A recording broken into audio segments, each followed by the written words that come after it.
अगर आप लोगों ने श्री हनुमान प्रसाद पोद्दार जी की इससे पहले की जीवनी नहीं सुनी है तो उसका लिंक मैंने डिस्क्रिप्शन में दिया है, आप वहाँ से जाके उसे सुन सकते हैं।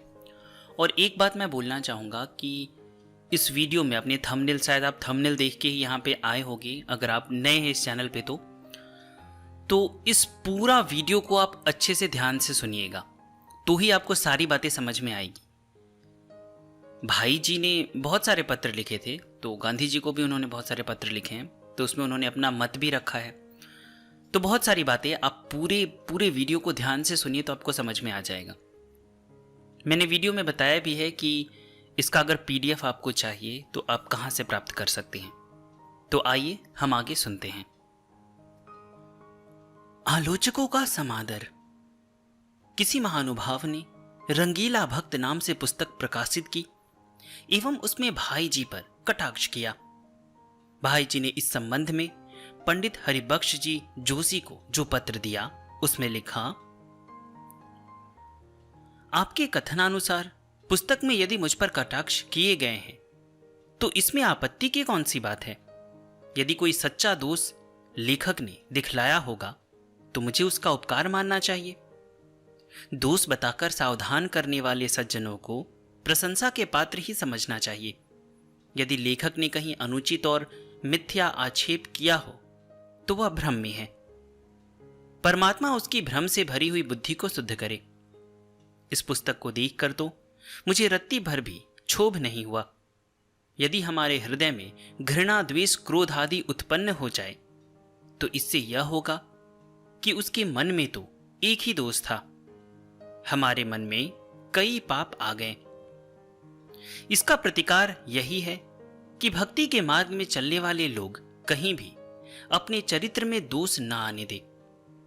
प्रथम तो लेखक की प्रस्तावना पर विश्वास करके हमें यही मानना चाहिए कि उन्होंने मुझ पर कोई कटाक्ष नहीं किया है। हम लोगों को और कोई प्रयत्न न करके परमात्मा से केवल प्रार्थना करनी चाहिए कि उनका मंगल हो। प्रलोभनों से रक्षा। यह सत्य है कि पहले के संस्कार तथा किसी अंश में कुछ रुचि होने पर भी जीवन की वास्तविक परमार्थ साधना का श्री गणेश सिमलापाल में ही हुआ एवं इसी कारण इसके बाद भी पूर्वाभ्यासवश राजनीति से संपर्क रहा। पर मन की रुचि उस ओर से उत्तरोत्तर घटती गई और क्रमशः बीच बीच में छूटने पर भी परमार्थ पथ पर अग्रसर होने का, भोगों से बचने का प्रयास सदा जारी ही रहा। बड़े बड़े प्रलोभन, मोहक मधुर प्रलोभन आए। बड़ी भारी धन संपत्ति के, ऊंची से ऊंची उपाधियों के तथा देश सेवा के क्षेत्र में महत्वपूर्ण स्थानों के, साधना के क्षेत्र में भी गुरुपद ग्रहण करने आदि के पर भगवान की कृपा ने सारे प्रलोभनों से बचाया। ऐसी रक्षा की जैसे मातृपरायण अबोध शिशु की रक्षा स्नेहमयी सावधान मां करती है। मैं भटक जाता यदि मुझे भगवान की कृपा बार बार रोककर न बचाती। आज मैं सर्वथा साधनहीन होने पर भी इतना तो कह ही सकता हूं कि भगवान की अनंत अपार अहेतु की कृपा की सुधा धारा निरंतर मुझ पर बरसती रही है और वह अब भी बरस रही है। मेरे अंदर निरंतर प्रवेश करके मेरे सारे कलुष, समस्त विष को निर्मूल करती रही है और अब भी विष बीज का वमन नहीं होने दे रही है। मैं कभी किसी कारणवश विषय विष बीज को ग्रहण करना चाहूं तो भी वह नहीं करने देती, दूसरे से ही छीनकर झटक देती है। सन 1931-32 के लगभग महात्मा गांधी ने मुझे लिखा कि तुम मेरे पास आ जाओ। उस समय नमक सत्याग्रह का आंदोलन शुरू हो गया था। मैंने श्री सेठ जी से कहा कि मैं जा रहा हूं। श्री सेठ जी ने बहुत समझाया कि भैया मत जाओ, क्या करोगे जाकर। पर मेरे मन में जोश था। मैंने कहा मेरी जाने की इच्छा है। श्री सेठ जी के पास एक अस्त्र था जिसे वे जानते थे कि मैं श्री सेठ जी की आज्ञा नहीं टाल सकता। यह बात मेरे में थी। उन्होंने कहा मैं कहता हूं तुम मत जाओ। बस बात वहीं समाप्त हो गई। मैं नहीं गया। नहीं तो राजनीति में रहता और जो दशा राजनीतिज्ञों की आज हो रही है वही मेरी होती। राजनीति में उस समय मैं बहुत आगे बढ़ गया था। उस समय जो मूर्धन्य नेता थे उन सबसे मेरा निकट का संबंध था। बंबई में बड़े से बड़े नेता आते थे, प्रायः सब मेरे पास ठहरा करते थे। राजनीति में आगे बढ़कर गिरने से श्री सेठ जी ने मुझे बचाया। गोरखपुर आने के बाद एक बड़ा प्रलोभन आया। तत्कालीन सरकार में शायद रेवेन्यू विभाग के एक उच्च अधिकारी श्री मेहता जी थे। उनसे मेरा अच्छा परिचय था। वे मुझे बड़ा सम्मान देते थे। उस समय मालवीय जी के पुत्र श्री राधाकांत के पास कोई काम नहीं था। मेहता जी मालवीय जी के प्रति श्रद्धा रखते थे। श्री राधाकांत ने मेहता जी को कोई काम देने को कहा। मेहता जी ने कहा, एक बहुत बड़ा सरकारी काम है, वह काम हम आपको दे सकते हैं, पर वह काम हम पुद्दार जी के नाम से देंगे, आपके नाम से नहीं। पुद्दार जी अपना नाम देने को तैयार हो तो काम मिल जाएगा। बहुत बड़ा काम था, लाखों रुपए साल की आमदनी थी। मेहता जी का पत्र लेकर मालवीय जी का आदमी मेरे पास गोरखपुर आया। मालवीय जी ने मौखिक रूप से कहलवाया, तुम इस कार्य में अपना नाम दे दो तो तुम्हारे पास पैसा आ जाएगा, राधाकांत के पास भी आ जाएगा। पर मैंने तो यह निश्चय कर लिया था कि कोई भी काम नहीं करना है। मैंने मालवीय जी महाराज को बड़े विनम्र शब्दों में कहला दिया, मैं कोई भी काम करने में लाचार हूं। भगवान ने परीक्षा लेनी चाहिए और उन्होंने ही रक्षा की। महात्मा गांधी के संबंध की मधुर स्मृतियां। बापू के साथ मेरा बहुत अधिक संपर्क रहा है और मैंने उनको बहुत निकट से देखने के सुअवसर प्राप्त किए हैं। उनसे परिचय तो मेरा बहुत पुराना सन 1915 से था और निकट का था। पर जब मैं बंबई में रहता था तब महात्मा जी साबरमती आश्रम अहमदाबाद में निवास करते थे। उस समय मैं बीच बीच में कई बार आश्रम में भी जाया करता था। वे जब बंबई पधारते तब स्वर्गीय भाई जमनालाल जी बजाज के साथ व्यवसायिक कार्य करने के कारण उनकी ओर से महात्मा जी के सारे आतिथ्य का काम मेरे ही जिम्मे रहता था। महात्मा जी बंबई में मेरे घर पर भी कई बार पधारे थे। उनका मेरे साथ संबंध प्रायः वैसा ही कौटुंबिक था जैसा उनके अपने पुत्र भाई देवदास के साथ था। बापू के संबंध की अनेकों मधुर स्मृतियां हैं, कुछ यहां दी जा रही है। गांधी जी बंबई पधारे हुए थे और जुहू में ठहरे थे। उस समय वे कुछ बीमार थे। मैं और शांति देवी बहन गांधी जी से मिलने के लिए गए। उन दिनों गांधी जी का एक पत्र नवजीवन गुजराती में निकलता था। जब हम लोग जुहू जा रहे थे तब रास्ते में हमें नवजीवन की प्रति मिली। उसमें छपा था, गांधी जी बीमार हैं, उनसे मिलने के लिए कोई ना जाए। हम लोग उस समय तक जुहू के समीप पहुंच गए थे। मन में आया, समीप आ गए हैं, बंगले तक हो आए, फिर लौट जाएंगे, मिलेंगे नहीं। गांधी जी के निवास पर पहुंचने पर भाई देवदास हमें नीचे मिले। हम लोगों ने उनसे बापू के स्वास्थ्य के विषय में पूछा और लौटने लगे। भाई देवदास ने कहा, आप लोग आए हैं, बापू को खबर तो दे दूं।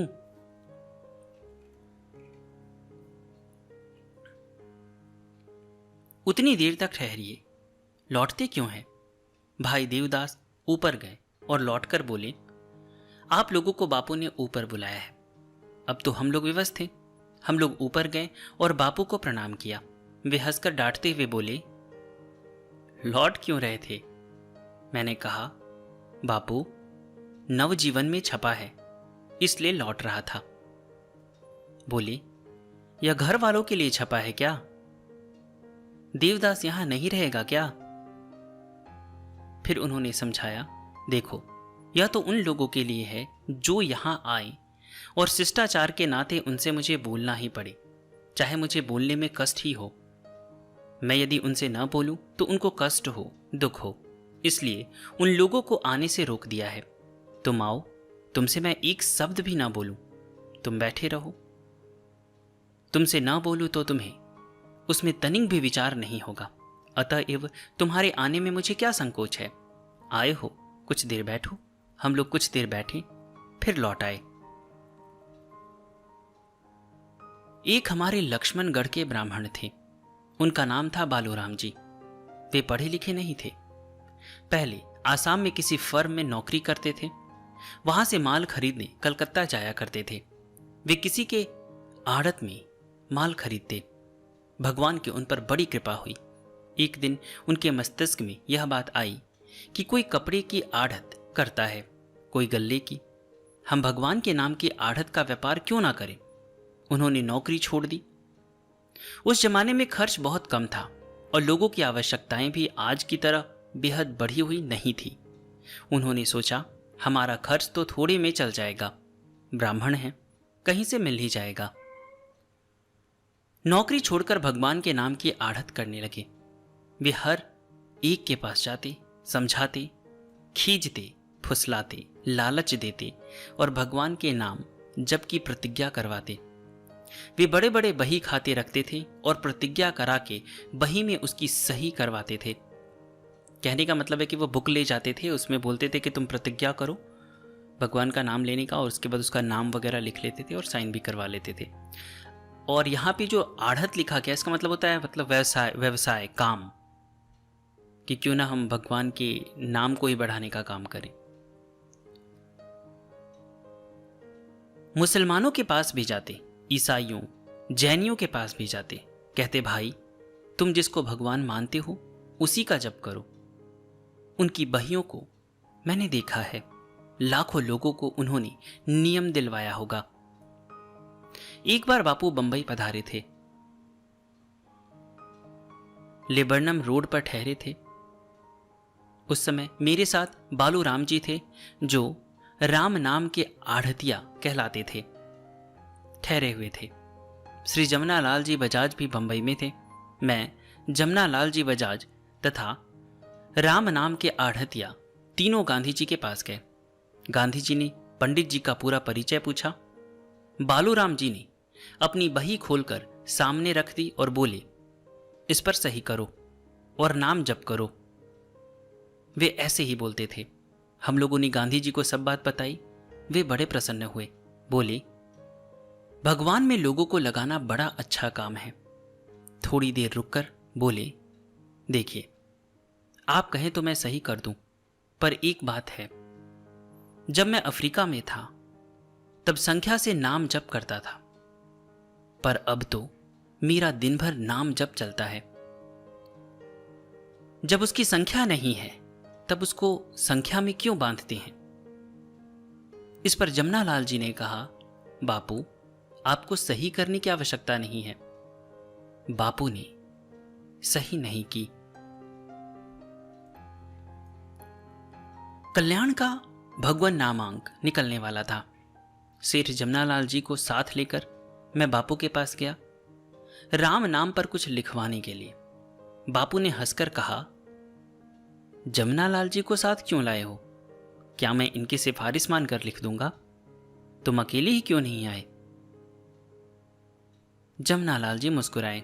मैंने कहा, बापूजी बात तो सच है, मैं इनको इसलिए लाया था कि आप लिख ही दे। बापू हंसकर बोले, अच्छा इस बार माफ करता हूं, आइंदा ऐसा अविश्वास मत करना। फिर कलम उठाई और तुरंत नीचे संदेश लिख दिया। नाम की महिमा के बारे में तुलसीदास जी ने कुछ भी कहने को बाकी नहीं रखा है। द्वादश मंत्र, अष्टाक्षर इत्यादि सब इस मोहजाल में फंसे हुए मनुष्य के लिए शांतिप्रद है। इसमें कुछ भी शंका नहीं है। जिससे जिसको शांति मिले उस मंत्र पर वह निर्भर रहे। परंतु जिसको शांति का अनुभव ही नहीं है और जो शांति की खोज में है, उसके तो अवश्य राम नाम पारसमणि बन सकता है। ईश्वर के सहस्त्र नाम कहे जाते हैं। इसका अर्थ यह है कि उसके नाम अनंत हैं, गुण अनंत हैं। इसी कारण ईश्वर नामातीत और गुणातीत भी है। परंतु देहधारी के लिए नाम का सहारा अत्यावश्यक है, और इस युग में मूढ़ और निरक्षर भी राम नाम रूपी एकाक्षर मंत्र का सहारा ले सकता है। वस्तुतः राम उच्चारण की दृष्टि से एकाक्षर ही है, और ओमकार में और राम में कोई फर्क नहीं है, परंतु नाम महिमा बुद्धिवाद से सिद्ध नहीं हो सकी है, श्रद्धा से अनुभव साध्य है। संदेश लिखकर मुस्कुराते हुए बापू बोले, तुम मुझसे ही संदेश लेने आए हो, जगत को उपदेश देने के लिए, या खुद भी कुछ करते हो? रोज नाम जप का नियम लो तो तुम्हें संदेश मिलेगा, नहीं तो मैं नहीं दूंगा। मैंने कहा, बापू मैं कुछ जप तो रोज करता ही हूं, अब कुछ और बढ़ा दूंगा। बापू ने यह कहकर कि भाई, बिना कीमत ऐसी कीमती चीज थोड़े ही दी जाती है, मुझे संदेश दे दिया। सेठ जी को कुछ बातें करनी थी, वे ठहर गए। मैंने चरण स्पर्श किया और आज्ञा प्राप्त करके लौट आया। गोरखपुर आने अर्थात अगस्त 1927 के पश्चात किसी काम से मैं बंबई गया था और वहां से रतनगढ़ जा रहा था। उस समय अहमदाबाद होकर गाड़ी जाती थी। बंबई से चलकर जब गाड़ी बदलने के लिए मैं अहमदाबाद उतरा, तब गांधी जी के दर्शनार्थ उनके आश्रम पर गया। अहमदाबाद के निकट ही गांधी जी का साबरमती आश्रम था। मैं आश्रम पर पहुंचा। मेरे हाथ में कल्याण का अंक था। संयोग की बात, उस अंक में भगवान नाम जप की प्रार्थना छपी थी। गांधी जी ने कल्याण का अंक अपने हाथ में ले लिया और उसे देखने लगे। भगवान नाम जप के लिए विनीत हरि राम राम राम हरे हरे, हरे कृष्ण कृष्ण कृष्ण हरे हरे प्रार्थना लेख देखकर पूछने लगे, यह क्या है? मैंने बताया कि किस प्रकार भगवान के इस षोडश नाम मंत्र जप के लिए प्रतिवर्ष कल्याण में प्रार्थना प्रकाशित की जाती है और किस प्रकार पाठक पाठिकाएं बड़े उत्साह से नाम जप करती हैं। इतना सुनते ही पूछने लगे, कितना जप हो जाता है? मैंने कहा, कई करोड़ हो जाता है। इस पर वे बड़े प्रसन्न हुए और बोले, तुम बड़ा अच्छा करते हो। इसमें 10-15 व्यक्ति भी यदि सच्चे भाव से जप करते होंगे तो उनका उद्धार हो जाएगा। फिर बोले, देखो मैं भी नाम जप करता हूं।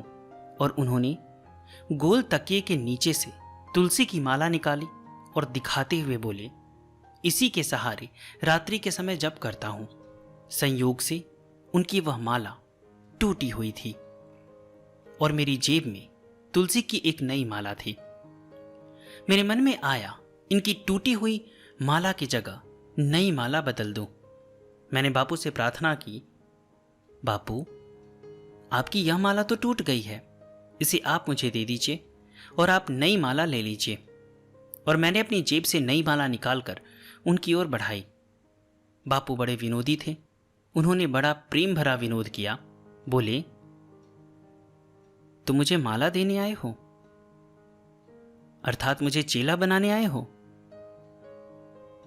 मैं तथा पास बैठे सब लोग हंस पड़े। मैंने कहा, बापू माला टूट गई है, इसे बदलना चाहता था, आपको माला मैं क्या दूंगा? मेरे उत्तर से बड़े प्रसन्न हुए। फिर बोले, मुझे नई माला दोगी तो तुम्हें साथ में कुछ दक्षिणा भी देनी होगी। दान के साथ दक्षिणा भी होती है। मैंने कहा, आपकी कृपा है, बोलिए तो क्या देना पड़ेगा? तब उन्होंने गंभीर होकर कहा, तुम अभी जितना नाम जप करते हो उसके सिवा एक माला जप और अधिक कर लिया करो, तब हम तुम्हारी माला लेंगे। मैंने कहा, क्या हर्ज है? बापू ने प्रसन्नतापूर्वक नई माला रख ली। उस दिन से मैं अपने जप के अतिरिक्त एक माला जप और करता हूं। आज तक वह नियम अक्षुण्ण रूप में निभता चला आता है। सन 1932 की बात है। भाई देवदास गांधी गोरखपुर जेल में कैद थे। जेल में वे बीमार हो गए। टाइफाइड हो गया था उनको। जेल अधिकारी भाई देवदास की संभाल ठीक से न कर सके। बापू को पता चला। उन्होंने मुझे लिखा, देवदास गोरखपुर जेल में बीमार है। उसकी देखभाल, चिकित्सा आदि का सारा भार तुम पर है। बापू उस समय यरवदा जेल में थे। बापू का आदेश प्राप्त होते ही मैं भाई देवदास की सेवा में लग गया। कानूनन प्रतिदिन जेल में जाकर मिलना संभव नहीं था, पर मेरे प्रति यहाँ के अधिकारियों की सदा से ही बड़ी सद्भावना रही है। उन्होंने मुझे प्रतिदिन भाई देवदास से मिलने की अनुमति दे दी। कुछ दिनों में भाई देवदास ठीक हो गए और जेल से छोड़ दिए गए। मैं उन्हें पहुंचाने वाराणसी तक साथ गया था। मैं तारपत्र द्वारा बापू को बराबर भाई देवदास की स्थिति का परिचय कराता रहता था। बापू मेरी इस तुच्छ सेवा से इतने मुग्ध हो गए कि उन्होंने एक पत्र में लिखा, यरवदा मंदिर, 21 जुलाई 1932। भाई हनुमान प्रसाद, आपका पत्र मिला और आज तार भी। देवदास के लिए चिंता नहीं करूंगा क्योंकि आप वहां हैं और देवदास ने मुझको भी। भाई जी की चरितावली में आगे डॉट डॉट लिखा गया है, तो मुझे नहीं पता यहां पे क्या लिखा गया है। आपने उससे बड़ा प्रेम किया था। डाक तार तो अच्छा है। आपके पत्र की आजकल हमेशा प्रतीक्षा करता हूं। बापू के आशीर्वाद। कल्याण के साथ बापू की स्मृति जुड़ी हुई है। कल्याण में बाहरी विज्ञापन न छापने और पुस्तकों की समालोचना न करने का सिद्धांत उन्हीं की सम्मति से स्वीकार किया गया था, जो अब तक भगवत कृपा से चल रहा है। सिद्धांत की दृष्टि से पूज्य भाई जी ने गांधी जी के साथ भी समझौता नहीं किया। उनको वे शास्त्रीय सिद्धांत पर कितना स्पष्ट लिखते थे, यह निम्नलिखित पत्र से पता लगता है। रतनगढ़, बीकानेर, 30 अक्टूबर 1932। पूज्य चरण बापू जी, श्री चरणों में सादर प्रणाम। गोरखपुर में आपके पत्र मिले थे। मैं उनका उत्तर लिखने ही वाला था कि आपके अनशन व्रत का समाचार अचानक आ गया। उस समय मैं काशी में था। भाई देवदास जी तथा पूज्य मालवीय जी से इस संबंध में मिला था। इसके अनंतर मैं एक कार्यवश राजपुताना चला आया था।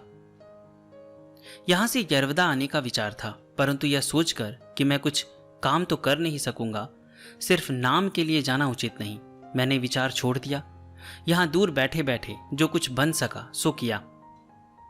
क्या किया सो नहीं बताऊंगा, न बताने की जरूरत ही है।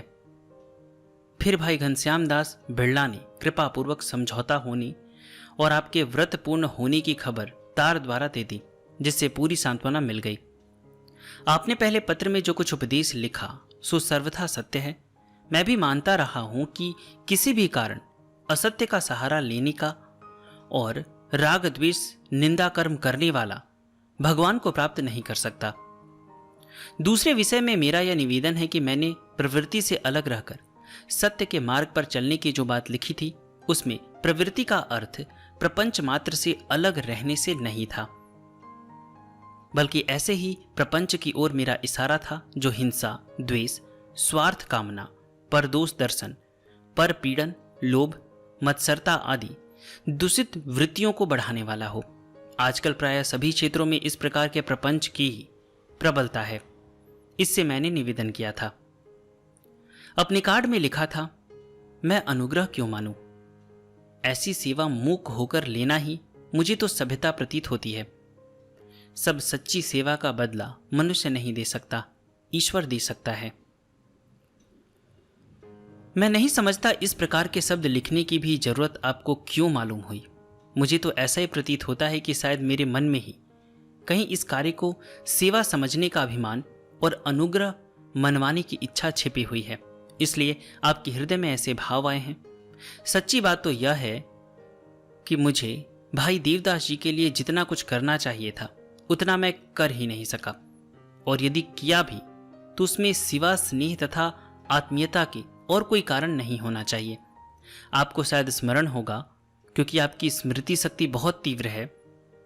आप जब जुहू में थे और जब आपने बिना काम न मिलने की सूचना नवजीवन में निकाली थी, उस समय एक दिन मैं सूचना का पता न रहने के कारण जुहू चला गया था और वहां पता लगने से आपके दर्शन बिना किए ही वापस लौट रहा था।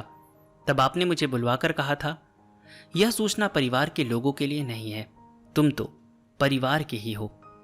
तुम आओ और बैठे रहो तथा मैं तुमसे जरा भी न बोलूं तो भी मुझे संकोच नहीं होगा। इसलिए तुम्हें बिना मिले क्यों वापस लौट जाना चाहिए। आपके वह वात्सल्यपूर्ण शब्द मुझे स्मरण है। मेरा संबंध तो आपके साथ बहुत पहले से था, परंतु उस दिन से तो मैं अपने को आपके निज परिवार का एक शुद्ध परिजन मानता हूं। यद्यपि अंतरात्मा से, सत्य अनुरोध से आपके मन का सर्वथा अनुकरण करने में अब तक लगातार असमर्थ रहा हूं, और उसी नाते मैं अपने मन में आपको तथा सारे परिवार को निज जन की तरह देखता तथा अनुभव करता हूं। इस स्थिति में यदि मैंने भाई देवदास जी की बीमारी में स्नेहवशतावश उनकी देख रेख की, तो इसमें न तो किसी पर एहसान ही किया और न कुछ अनोखी बात की। श्री रामदास भाई के हृदय में इस स्थिति में जैसी भावना होती वैसी ही मेरी भी होनी चाहिए थी। खैर, जहां तक सत्य मुझे साक्षी देता है, मैंने प्राय इसी जाति की भावना से प्रेरित होकर कुछ किया।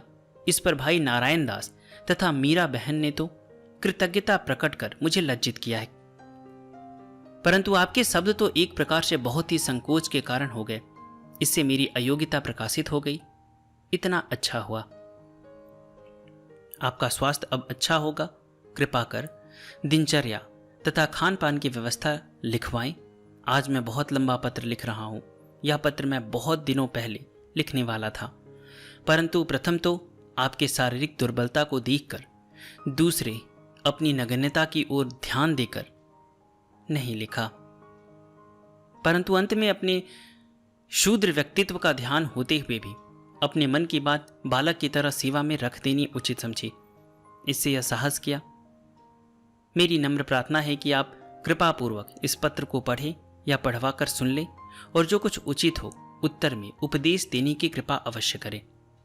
आजकल दलित भाइयों के संबंध में बहुत जोर का आंदोलन हो रहा है। आपके अनशन व्रत के समय से इसका विस्तार बहुत हो गया है। जगह जगह सहभोजन, प्रतिभोज तथा मंदिर प्रवेश आदि हो रहे हैं। इसका परिणाम तो भगवान जाने, परंतु आज तक जहां लोगों को प्रायः पुराने विचारों और शास्त्र के शब्दों का अंधानुकरण करने वाले कहा जाता है, आज इस आंदोलन में भी अंधानुकरण के साथ साथ प्रायः विवेकहीनता और स्वेच्छाचारिता की प्रधानता हो रही है। दलित भाइयों के साथ खान पान करने के लिए कहने वाले महानुभावों की भी यही राय थी। यद्यपि मैं किसी हालत में खान पान की समानता को उचित नहीं समझता कि जब वह भाई शुद्ध और पवित्र हो, स्नान करके शुद्ध वस्त्र पहनकर आए, मद्य मांस छोड़ दे, कम से कम मरे हुए ढोरों का मांस खाना छोड़ दे, तभी उसके साथ खान पान किया जाए। परंतु आज के सहभोजों तथा मंदिर प्रवेश में इस बात की जांच कोई भूल कर भी नहीं करता कि वे पवित्र होकर आए हैं क्या नहीं, उनकी उन्नति हो या ना हो, उनके दुख दूर हो या ना हो, उनके सदाचार बढ़े या नहीं, वे मांस खाना छोड़े या ना छोड़े, इन बातों से कोई मतलब नहीं। बस केवल उसके साथ खाना, समान पंक्ति में बैठना, उनकी पत्तलों से जूठन लेकर खाना, मंदिर में ले जाना, होम में आहुति दिलवाना, यही सब हो रहा है। उनको ऊंचा उठाने की बात कोई नहीं करता। उन्हीं के समान अशुद्ध होने की बात कही जाती है। यह उच्च श्रृंखला है या सुधार, पवित्रता की वृद्धि है या संहार, तथा इस निरंकुश अमर्यादा का परिणाम शरीर और मन पर कैसा होगा, इसका विचार आप खुद कर सकते हैं। मैं अत्यंत विनम्र शब्दों में यही निवेदन करना चाहता हूं कि खान पान की एकता तथा सब बातों के समान अधिकार से प्रेम नहीं बढ़ता। प्रेम बढ़ता है हृदय की विशुद्ध प्रीति तथा सद्व्यवहार से। कौरव पांडव तो सहभोजी थे, परंतु उनमें महायुद्ध हो गया। सहभोजी यूरोप का यहां समर तो हाल की ताजी घटना है। मैं यहां आपके ही पुराने कुछ वाक्य उद्धृत करता हूं। पहला, हिंदू धर्म भिन्न भिन्न वर्णों में रोटी बेटी के व्यवहार की और आग्रहपूर्वक अरुचि प्रकट करता है। हिंदू धर्म संयम की सीमा पर पहुंच सका है। आत्मा की मुक्ति के लिए देह के दमन का आदेश देने वाला यह धर्म है। इस प्रकार हिंदू धर्म में बाप को बेटे के साथ बैठकर खाना ही चाहिए, ऐसी विधि नहीं है। दूसरा, अस्पृहता नाश के मानी अंत्यजनों के साथ खान पान या बेटी व्यवहार नहीं है। तीसरा, उनके पिए हुए लोटे का साफ किए बिना मैं पानी पीने के लिए नहीं कहता। चौथा, एक साथ भोजन करने से मित्रता बढ़ती होती तो यूरोप का महायुद्ध न हुआ होता। पांचवा, वैष्णवों में मैंने बहुत सी माताओं को देखा है जो माता का पालन करती है, उसमें इससे औदत्य आता हो यह मैंने नहीं देखा। यह सब बातें केवल समय और तालीम से संबंध रखती है। छठा, जल, रोटी या बेटी व्यवहार हिंदू धर्म का आवश्यक चिन्ह नहीं है। हिंदू धर्म में संयम को प्रधानता दी गई है। उसी के लिए भोजन, विवाह आदि के प्रतिबंध रखे गए हैं। इसको मैं भिन्न नहीं मानता। जितने भी देवालय हैं उन सभी में अंत्यजकों के जाने का हक होना चाहिए। यह कैसे हो सकता है? वर्णांतर भोजन, वर्णांतर विवाह एकता करने में असमर्थ है ही, लेकिन कलह रुकवाने में मैं किसी भी काल में मदद रूप नहीं है। पांडवों और कौरवों में रोटी बेटी का व्यवहार था। उन्होंने एक दूसरे का गला दबाया। अंग्रेज और जर्मनों में भी ऐसा ही व्यवहार था, परंतु उनमें बैर क्या कम था? पंजाब में बहुत से हिंदू मुसलमानों के साथ खाते हैं, इससे आज उनमें वैमनस्य कम नहीं हो गया है। आपके पुराने इन वचनों के रहते और वर्तमान में भी आपके द्वारा ऐसी कोई बात न सुनने पर भी आजकल उत्साह, जोश में भरे हुए लोग भविष्य का परिणाम कुछ भी न सोचकर आपके नाम पर आपके अनुयायी कहलाते हुए ऐसी ऐसी कार्रवाइयां कर रहे हैं जिन्हें देखकर जनता शंकाशील हो गई है। आज उनके सामने किसी के बोलने का भी साहस नहीं रह गया है। भरी सभा में और सामयिक पत्रों के कलेवरों में मामूली से मामूली मनुष्य चाहे सच्चिदानंद घन भगवान की अनर्गल निंदा करे, श्री रामकृष्ण आदि को बुरे बतलाए, व्यास, वशिष्ठ, हरिश्चंद्र, युधिष्ठिर, शंकर, रामानुज, तुलसीदास सरीखे महापुरुषों को गालियां दे, कोई कुछ भी नहीं बोलता, बल्कि वे नई शोध करने वाले कहे जाकर प्रशंसा के पात्र होते हैं। लेकिन आज आपके प्रति मन में पूर्ण श्रद्धा रखता हुआ भी यदि कोई सदाचारी श्रेष्ठ पुरुष आपकी या आपके किसी कार्य की समालोचना करता या उसे भूल सिद्ध करना चाहता है तो उसको और उसके धर्म विश्वास को सैकड़ों गालियां सुनाई पड़ती है। वह महान देशभक्त होने पर भी देशद्रोही, धर्मनाशक, दकियानुसी, सनातन धर्मी और न मालूम कितने नामों से पुकारा जाता है। उसकी भर्त्सना, अपमान किया जाता है, मारने की धमकी दी जाती है। अभी काशी की एक सभा में तो पत्थर तक चलाए गए थे। इस स्थिति को देखकर जनता मन ही मन डर रही है। भावी स्वराज्य के प्रति लोगों के मन में संदेह उत्पन्न हो गया है कि जब किसी एक सिद्धांत को न मानने के कारण ही आज देशभक्ति के नाम पर लोग शासन की सत्ता न रहने की हालत में भी हमारी धार्मिक मान्यताओं को बुरी तरह कुचलकर हमें अपने मनमाने मार्ग पर जबरदस्ती चलने को बाध्य करते हैं, तब इन लोगों के हाथों में अधिकार आने पर तो न मालूम क्या होगा। यह कल्पना नहीं है, वस्तु स्थिति है। पत्रों में लिखने को छापते ही हैं, परंतु स्थिति सच्ची यही है। इस संबंध में आपसे कुछ उपदेश प्रदान करने की मेरी प्रार्थना है। मैं मानता हूं कि आप किसी के मत को या मान्यताओं को बदलने के लिए बल प्रयोग करने की सम्मति नहीं देते। आपने कई बार कहा भी है कि मनुष्यों को अपनी इच्छानुसार धर्म और संयम के पालन की स्वतंत्रता होनी चाहिए, परंतु हो क्या रहा है? डरा धमकाकर, निंदा कर लोगों को सताना, मन की बात प्रकाशक तक करने वालों को उपहास करना तथा उनके खानगी और सांप्रदायिक मंदिरों में जहां तहां स्वतंत्रता से बैठकर वे अपनी मान्यता के अनुसार इष्ट देवी की पूजा, पाठ, भजन, हवन करते, प्रसाद लगाते और प्रसाद पाते हैं। सभी प्रकार के लोगों का मंदिर बनवाने वाले या संचालकों की इच्छा या मान्यताओं के विरुद्ध प्रवेश करना क्या बल प्रयोग नहीं है? क्या इससे उनकी धर्म पालन की स्वतंत्रता में बाधा नहीं आती? क्या उनके दिल पर गहरी चोट नहीं पहुंचती? इससे तो मंदिर की प्रणाली नष्ट हो जाएगी। फिर मैं बड़ी विनय के साथ यह पूछना चाहता हूं कि क्या मंदिर प्रवेश कराने वाले लोग दिव्य दर्शनार्थ ही मंदिर में जाना चाहते हैं? यदि ऐसा ही है तो उनके लिए अलग मंदिरों का निर्माण क्यों नहीं होता? क्या अलग मंदिरों में भगवान नहीं रहेंगे? क्या छोटी सी सबरी की कुटिया में नारायण श्री राम नहीं पधारे थे? पर बात तो अधिकार की है। आज रैदास चमार हो तो कौन भक्त साधक उसकी चरण धूलि मस्तक पर चढ़ाने को तैयार नहीं है? परंतु अंत्यज भाई तो यह नहीं चाहते। भाई अंबेडकर ने स्पष्ट कहा है, हमें ईश्वर की जरूरत नहीं है। हमारा उद्देश्य तो सामाजिक समानता और सरकारी नौकरियों का पर्याप्त प्रतिनिधित्व प्राप्त करना है। ऐसी स्थिति में जबरदस्ती मंदिर प्रवेश का क्या अर्थ है? आप कृपा पूर्वक विचार करें। यद्यपि आज मंदिरों की दुर्दशा है, तथापि मंदिरों में कुछ पवित्र आचरणों के लोग मांस मद्य से परहेज रखने वाले शुद्धचारी मनुष्य अपनी पवित्रता तथा संयम नियम के पालनार्थ अलग बैठकर उपासना ही किया करते हैं। अधिकार के नाम पर उनकी धार्मिक मान्यता और उपासना में बाधा उपस्थित करना कहां तक धर्म संगत है?